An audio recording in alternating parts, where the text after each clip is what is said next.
You may know of different tests that are used for a variety of purposes. High school students take the SAT or ACT for applying to a college. After graduation, they may take a graduate record examination to get into graduate school, or take licensure tests in specific disciplines to obtain a job. One commonality between those tests is they are all large-scale standardized tests. The reason we call them standardized tests is because the items are developed, administered, and scored in the same way for all test takers. Those tests are artisan products from people in the field of educational measurement, thus represent tests of high technical quality. So, why do those tests have high quality? What steps have they gone through to develop those tests prior to allowing test takers to use them? In this video, let's follow Aaron and see how he develops a make-believe standardized test, the Aaron Personal Trainer Test.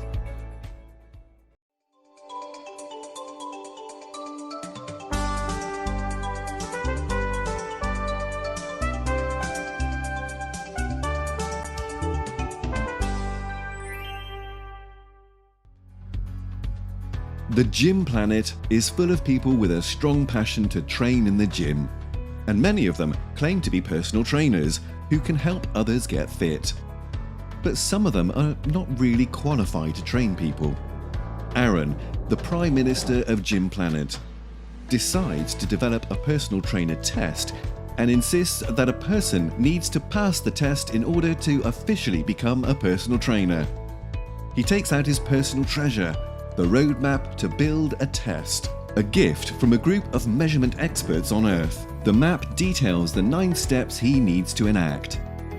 Step 1. Define test's construct and use. What are the things needed for someone to succeed as a personal trainer? Aaron invites experts such as currently successful trainers, teachers at personal training schools, and other knowledgeable persons in the fitness industry to come together and define what are the requisite knowledge and skills for working as a personal trainer. He also specifies the goal of the test, to classify people into 2 categories, qualified and unqualified.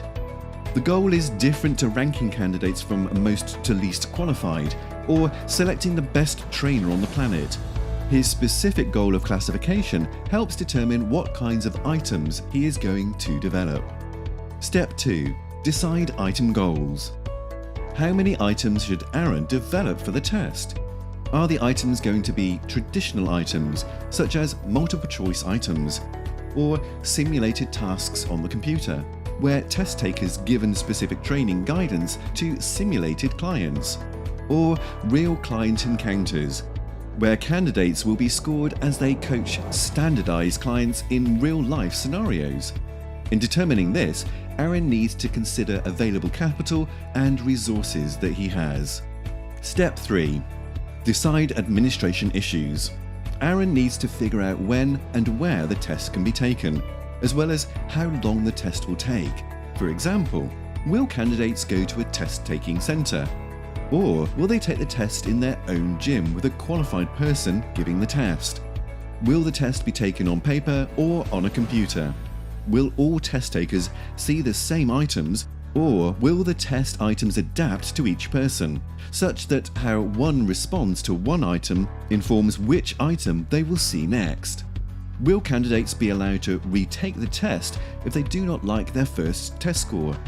Aaron needs to make many decisions about how to administer the test in a way that helps him to fairly classify candidates as either qualified or unqualified to be a personal trainer.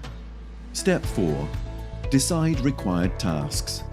After finishing the design for the entire test, it's time to focus on writing the items.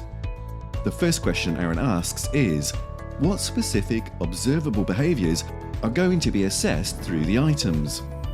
He needs the content expert panel to discuss which types of tasks a qualified entry-level personal trainer needs to possess, and what are the critical errors that trainers should avoid in order to not harm their clients. The ultimate product of this stage is a list of tasks that the items are going to be developed upon. Step 5. Develop a test blueprint. A test blueprint would include, for example, how many items are needed under each skill area and how much each item will count towards the final score. It also includes the desired level of difficulty.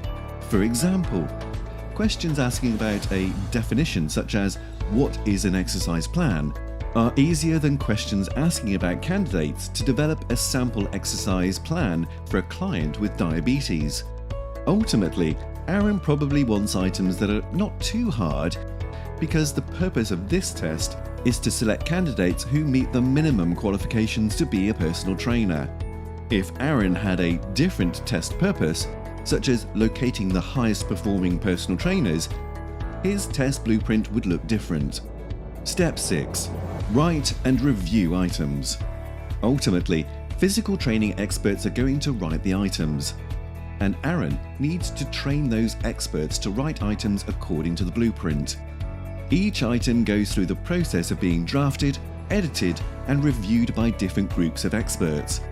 After individual items are finalized, Aaron needs to review all the items to make sure they do not duplicate each other or reveal answers to one another.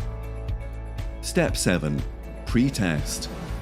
After items are reviewed and finalized, Aaron cannot directly put the items into the real test, because he needs to make sure that items are not biased towards certain groups of examinees. The way to identify biased items is to pre-test them with candidates. Pre-testing can also help Aaron understand item characteristics, such as the difficulty of items, which can help determine which items should be assembled in one test form. Pre-testing is usually done through embedding pre-testing items in real tests. If you took a standardized test in grade school or a college admissions test, you likely took several pre-testing items even if you weren't aware of it. Step 8. Set standards.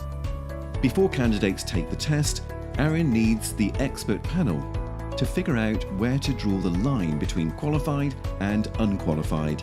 There are many ways that experts can decide where the cut-off line should be.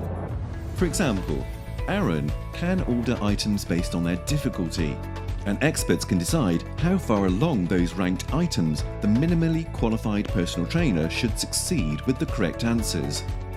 Later, Aaron will need to conduct continuous studies to ensure that the cut-off line was a valid predictor of performance as a personal trainer. Step 9. Protect item security. A potential risk of any high-stakes test is cheating. There are many ways to try to prevent cheating, but a critical step is to make sure that the test takers have not seen the test items before taking the test. Aaron needs to develop a comprehensive plan to prevent items from leaking during the item development process and administration process, and to detect cheating. Now Aaron has finished all the steps on the roadmap and developed his exquisite Aaron Personal Trainer test. He's done, right?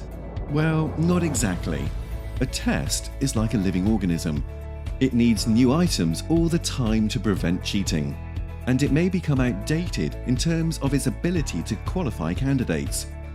Ultimately, the field of personal training is evolving, and the persons who need personal training are changing. The test also must be evolving and changing. Aaron must recognize that all 9 steps are iterative, and he will have to go back to all or some of the steps, not only in the development of the first test, but also in the evolvement of the test over time. This is a good thing, even though it makes Aaron's job difficult. After all, wouldn't you be disappointed to find out that the SAT was the same test as it was 30 years ago? The skills needed to succeed in college are constantly changing, and the persons wanting to go to college are changing as well. So, the SAT must evolve, and if we ever find out that it is not serving its purpose well, it must change. Measurement experts spend their careers ensuring that standardized tests serve their purpose well and adapt to the times in ways that are fair to all the test takers.